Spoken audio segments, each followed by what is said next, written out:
Hey, compatibility in a new relationship.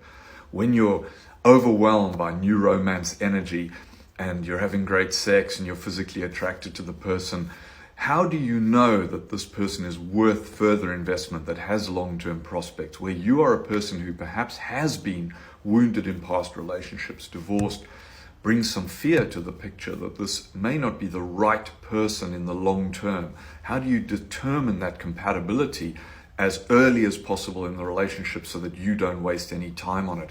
And the first thing is to keep an open mind. Obviously, you're going to need to be vulnerable, to open yourself up to the possibility of disappointment in order to find things out, because you need to ask hard questions as early as you can in the relationship. And so I said in my last video, which is worth watching before this one if you can, that I would perhaps speculate on what some of those questions might be. Right, so the first one I would ask always is, are you having the same fears as me around these compatibility issues? We're getting on super well, I'm really attracted to you, the sex is great, but I am starting to think about the long-term future of this relationship. Not within any box or anything, I'm just trying to determine whether my fears are real or whether they're just the result of my past wounds and my past trauma and the things that happened to me in the past, whether I'm just projecting. Okay, so are you having the same fears as me? What are you doing about that? What do you think? Let's have a discussion around those things.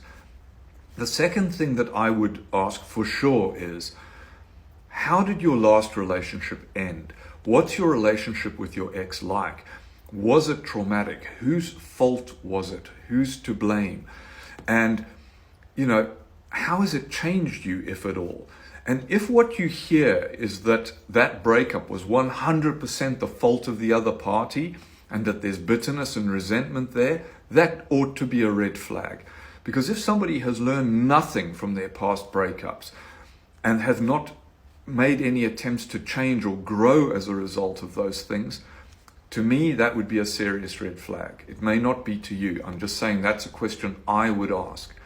The third question I would ask is what the ongoing relationship with the ex, say with your children, if they have children with an ex, what's that like? How does it work at a practical level? How do they feel emotionally about it? So I think that's important. And then for now, the third one that fourth one that I'd end up on is around religious beliefs, faith, spirituality. Where are you vaguely on the same page? That doesn't necessarily mean you have to believe the same things. It's just that you both have to be open to the same possibilities and accommodating of each other's beliefs. So even if you don't agree, you're perfectly tolerant or